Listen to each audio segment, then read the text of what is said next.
I wanted to say that, first of all, there are several people, I believe, on the call with a lot more expertise on agricultural BMPs. So hopefully they'll correct any misstatements I might make or clarify anything that I say or answer your questions when I'm finished. But I'm going to go ahead and jump into the slides now. So obviously, agricultural BMPs improve water quality by helping us reduce water pollutants that enter our waterways. And these mainly include soil and sediment from erosion, nutrients, primarily nitrogen and phosphorus associated with the fertilizers or with manure, chemical pesticides and herbicides, and then the bacteria and pathogens also associated with animal waste. In addition to limiting these pollutants, we can improve riparian habitat throughout the farm and downstream of the farm and help regulate stream flows by reducing and slowing runoff volumes. As the farmer just said on that video, which by the way was made back in 2008 for KET, but I felt it was still so relevant and well done. As he said, in addition to helping with soil and land conservation, farmers really need to see how their practices will help them a little more directly. And this includes increasing the farm's profitability and making day-to-day farm operations easier. It provides just a really basic comparison of a farm in the upper half with no BMPs that shows invasive species growing along the stream, uncontrolled livestock access to the stream, and stream bank erosion. In the bottom half, they've used management practices including fencing off the stream, planting some additional streams to enhance the riparian buffer, and off-stream watering. And that helps improve habitat for wildlife and the native fish populations, but also really helps reduce the stream bank erosion and resulting in stream sedimentation. So when encouraging farmer use of BMPs, it's helpful to emphasize the potential for cost savings and profit increases. Farmers operate on really slim profit margins, so anything that might increase that margin is appealing. And this includes preventing soil loss, which is a very valuable resource. As one farmer said, it's like a bank account, and losing soil every day is just like taking money out of his account and throwing it away.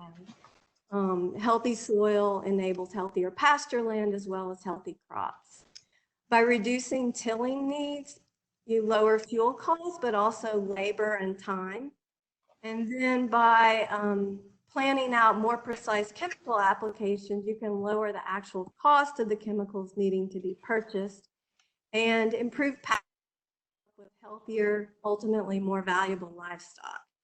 So for many, land and water conservation is important, but the financial and operating efficiency advantages may be stronger selling points. In order to protect surface and groundwater resources from pollution related to agricultural and silvicultural activities, the Kentucky General Assembly passed the Kentucky Agricultural Water Quality Act in 1994. And this act requires that agriculture water quality plans be developed for any landowner who operates 10 or more acres for those purposes. Or they're required for any farmer that wants to apply for payments under cost share assistance programs.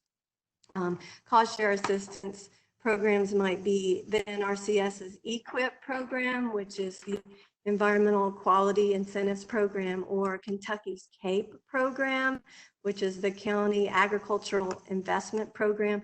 We'll be learning a lot more about those and the partnerships in Module 5. So an ag water quality plan is most simply put just a list of the BMPs that should be implemented on a specific farm to help with water quality. And these include specific protections relating to livestock, crops, pesticides and fertilizers, the farmstead, which is the home and the immediate surroundings, forestry, and then streams and other waters. And the Ag Water Quality Authority developed specific listings of BMPs in these categories, along with technical references and regulatory guidance to go along with them, so that farmers can develop very individualized plans for their operations. And it's hoped that this will give them more flexibility to make sure that they do what needs to be done in the most efficient way for their unique operation. And these plans need to be updated periodically to reflect the most current farming practices. The University of Kentucky has created this web-based planning tool that's to be used by landowners to assess their operation and then identify the BMPs for their plan. The producer has the option to click and download either an electronic version or print it for a hard copy version. And it leads the landowner through a series of questions to help determine what practices are needed. And then after identifying those practices, the landowner is responsible for implementing them themselves on their own land. Assistance is given by primarily the local cooperative extension office or the soil and conservation district office staff locally to help develop these plans. But sometimes they may refer farmers to the NRCS, the nearest regional office, for maybe more technical guidance on plan development, especially with BMP design and installation. And these agencies can also assist with identifying and helping farmers apply for cost share assistance funding. I want to mention that there are several really well done videos on this website also, and they highlight farmer participation in planning and how it's helped them achieve success. And so these real world case studies are great for helping sell watershed planning and show how it enables a more efficient, profitable farming operation. So I encourage you to watch those when you have a chance. So this slide is just going to outline the general process of how BMPs are selected and implemented. Again, we'll learn a little bit more about this in Module 5 when we have individual presentations from some of the agricultural partners across the state. But basically, the producer obtains the planning document or creates the online version. It's developed with the assistance of the local technical staff. And then, if appropriate, they can apply for cost share assistance through the Soil Conservation District office, along with offering proof that they have that water quality plan. Then they are responsible for installing the practices with or without the cost share monies. And once that BMP installation is verified and approved, they can have the cost reimbursement provided to them. And it's important to remember that ag BMPs are voluntary, so there's not a mechanism for requiring their use unless citizen complaints bring violations to the attention of the.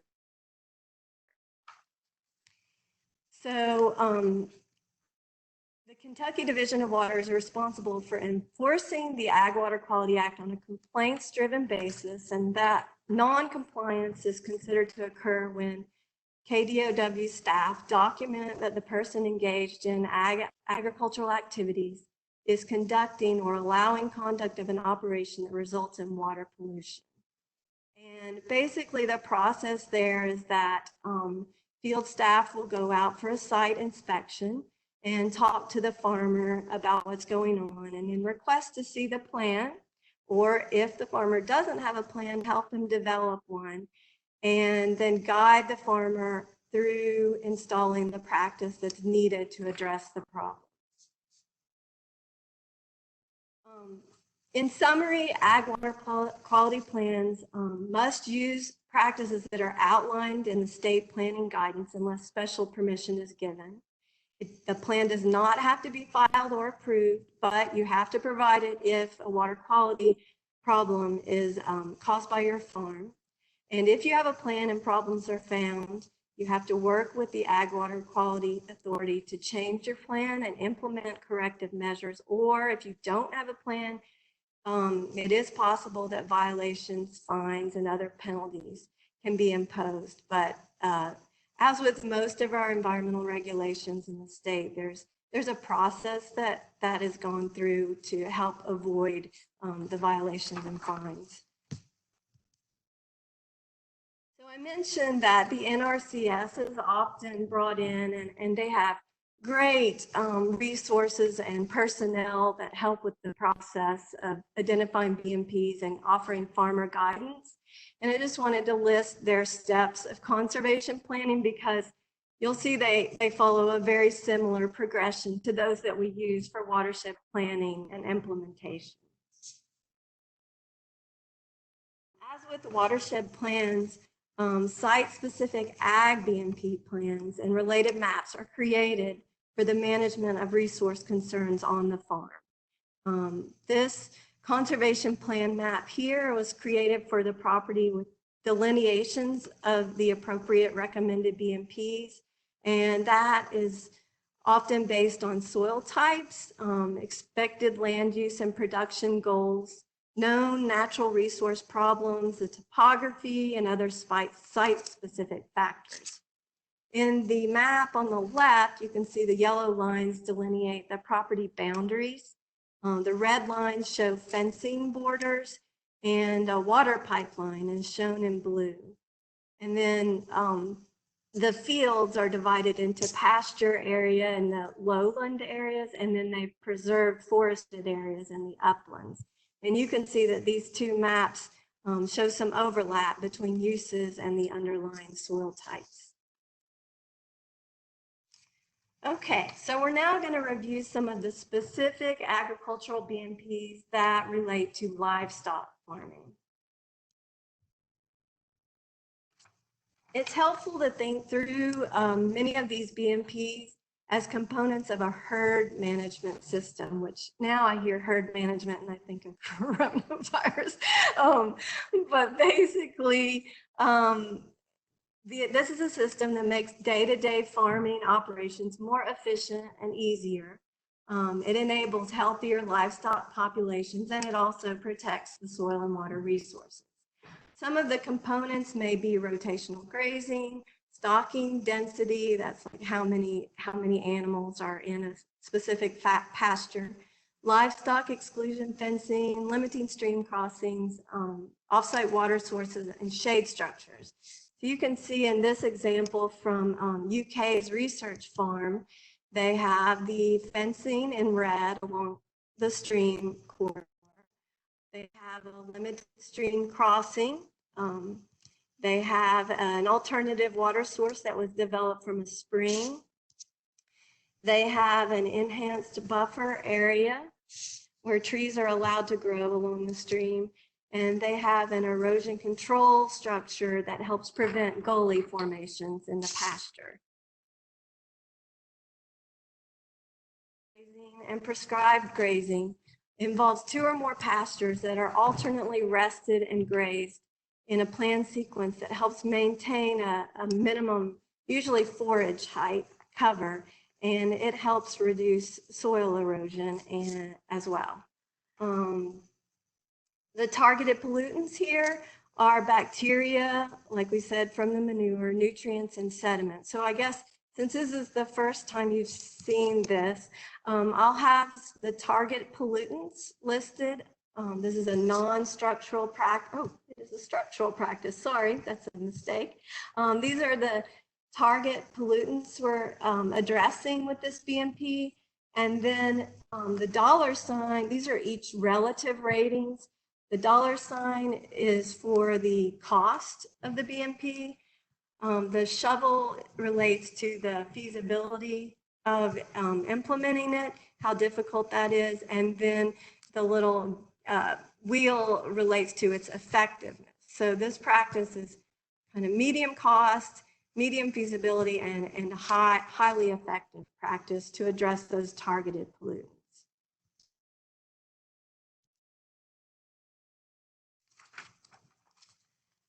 Allowing livestock to have free access to streams and other water bodies causes more impacts than just the added nutrients and bacteria from the manure. They also tend to trample the banks, causing stream bank erosion, which leads to sedimentation of the stream. Livestock exclusion fencing provides a barrier between the livestock and the stream, river, pond, or lake, whichever water body you have. And when using this, technical advisors can offer the best guidance on what type of fencing to use, as well as the best alternative water source that may be needed.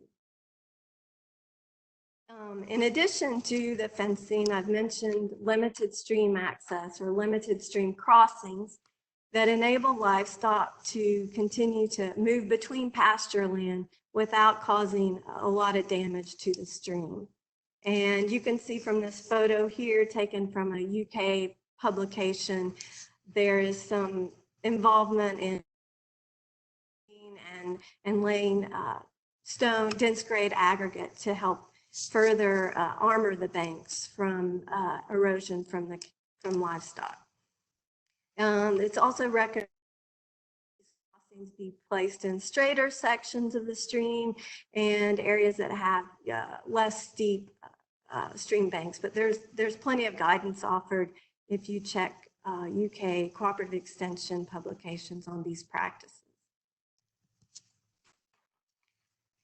General guidance on livestock watering suggests keeping clean water within 800 feet of animals and discouraging loafing around the water point.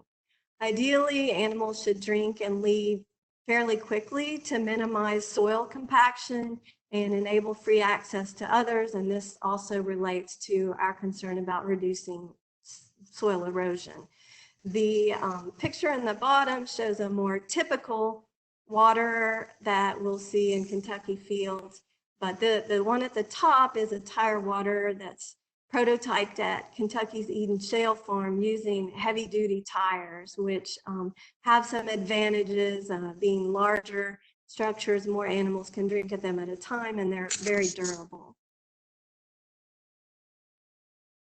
You also might need alternative shade structures if you limit the livestock's access to trees along the riparian buffers.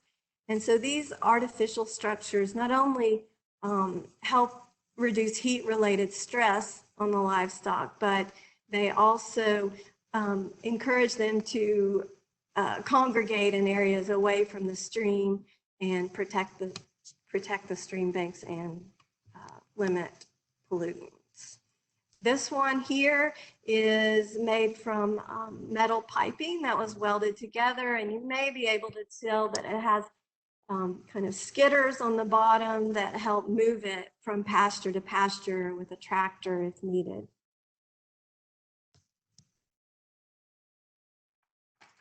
So livestock waste can be a significant contributor of pathogens and nutrients to water bodies. And the added sediment and odors also make for unpleasant stream situations. I added this photo at the bottom. Apparently there's a legend that Hercules cleaned out the Aegean stables in a single day by diverting the flow of 2 rivers through the stables to clean out the manure from thousands of animals that had lived there for 30 years. I just thought that was a kind of a funny story, and obviously one that we as water quality professionals don't think is too impressive.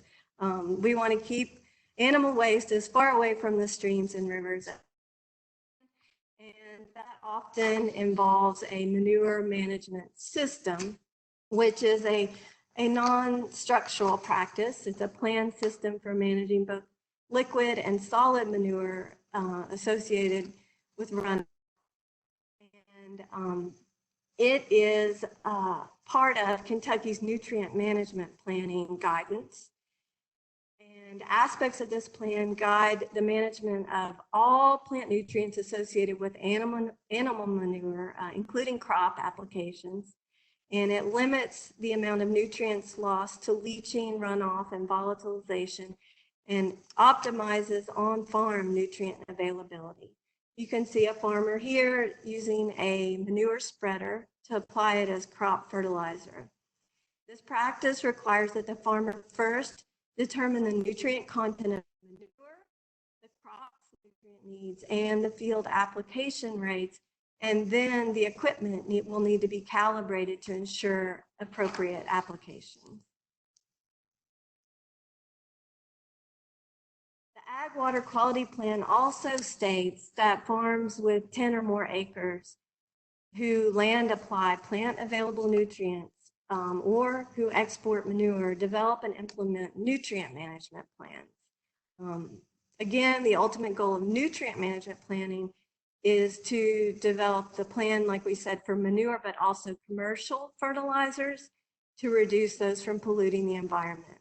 And the guidance for these is simplified sometimes into what's called the 4R concept, which relates to the right source, which is the right type of fertilizer, the right place, which is the application method, and using the right amount and rate based on soil fertility, crop needs, and application timing, as well as the right time. So not putting it on right before heavy rainfalls can, or other situations, cause excessive runoff.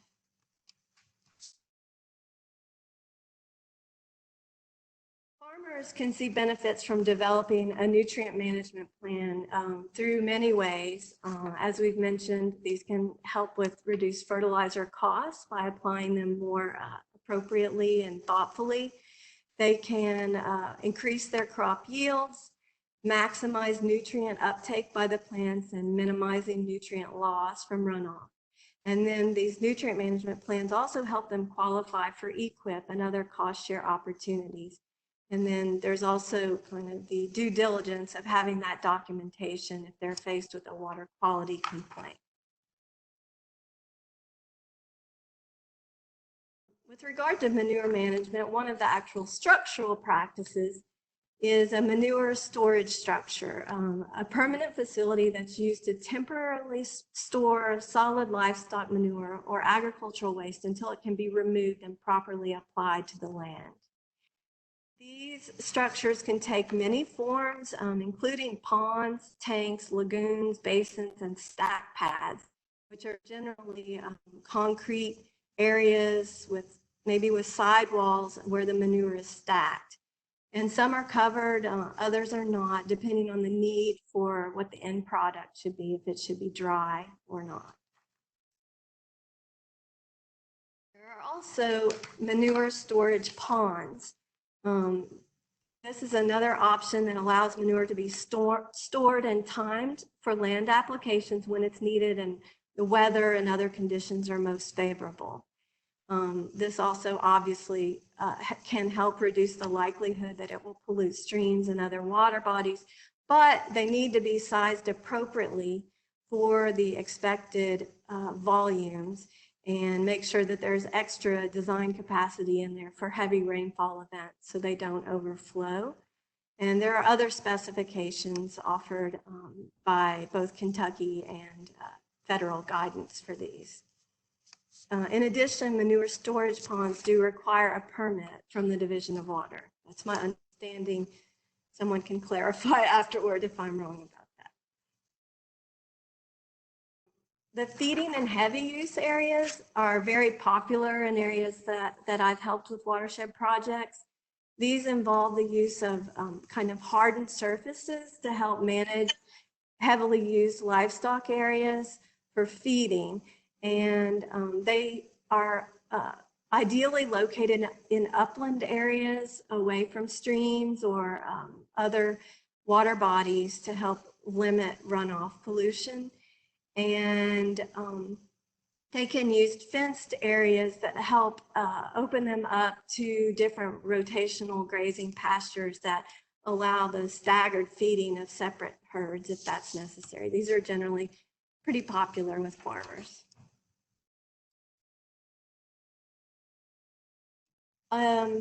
Another practice that bring up pretty much in every one of our BMP presentations is riparian buffers. And these are also encouraged on farms. They're typically an edge of field practice where you allow trees, woody shrubs, grasses, and other vegetation to grow up along the stream. And they also improve aquatic habitat and reduce stream bank erosion. And as we've mentioned, livestock exclusion fencing can help enable this practice when pasture land borders the streams. Another option for these, because sometimes farmers lose valuable land for pasture, is to allow what's called flash grazing, where they just allow the livestock in for briefer periods of time to keep the grasses grazed down, but don't do too much damage to the banks. This is just a picture of the stark difference between the bank stability of an unprotected versus a protected riparian area. So wherever possible, this practice should be adopted, although it can maybe require some creative marketing. One other practice I wanted to mention was dead animal disposal. This comes up as there are regulations that offer guidance as to where animals can be buried or composted and their proximity to sinkholes or water bodies. And there is the ability in many counties to have dead livestock picked up for free or a minimal charge if burial or composting is not possible on the farm.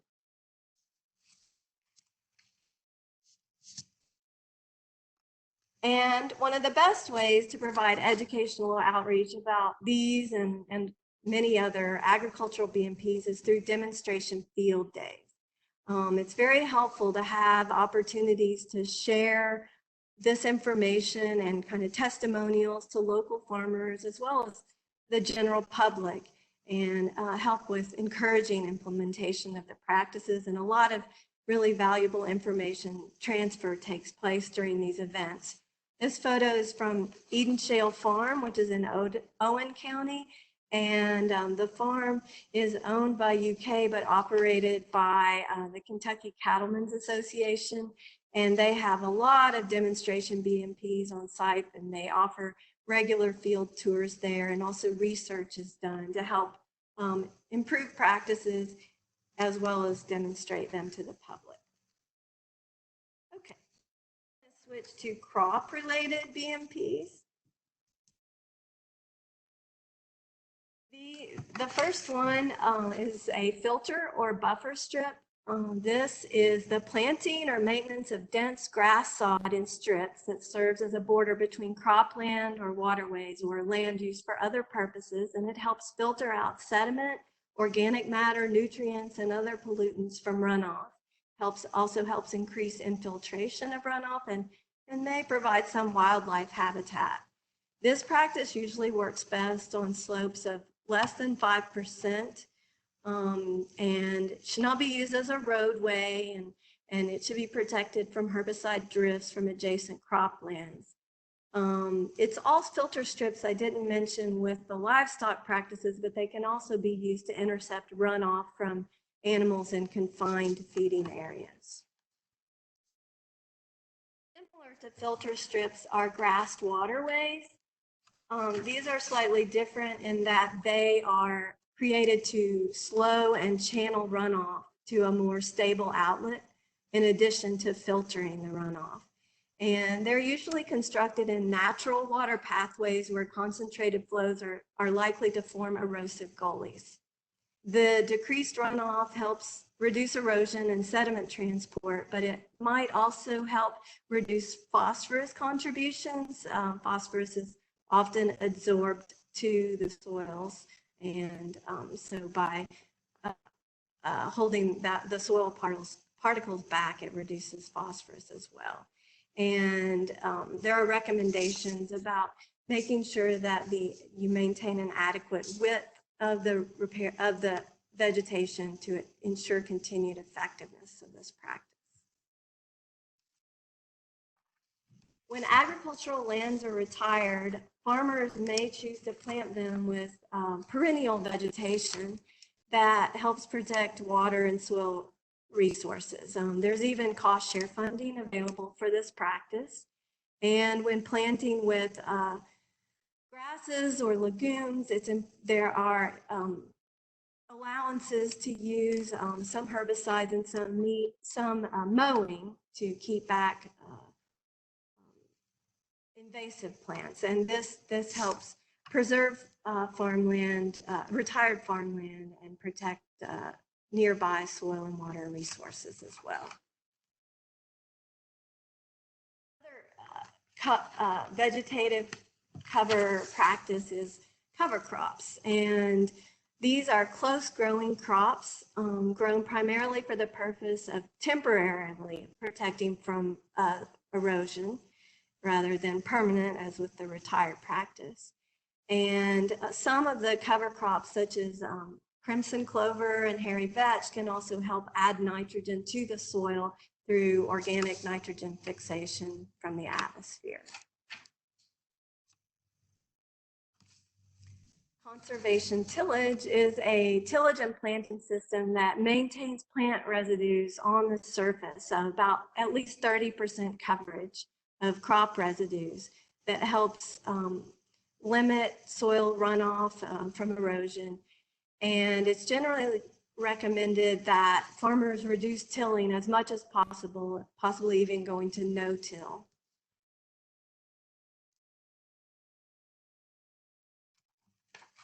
Contour farming and strip cropping, are two practices that are often combined to jointly minimize soil erosion and runoff pollution. And they allow all operations to be conducted across the slope rather than up and down the slope, and leave natural waterways undisturbed. Strip cropping usually involves breaking the field into alternating bands of row crops and close growing crops such as hay, small grains, or grass. And these practices obviously can be adjusted to fit on-farm conditions and production goals. Finally, precision agriculture offers a lot of potential for optimum profitability, sustainability, and protection of the environment. It allows really site-specific farming plans that uses data related to the field's soil types, the crop types, nutrients, pests, moisture, and crop yields.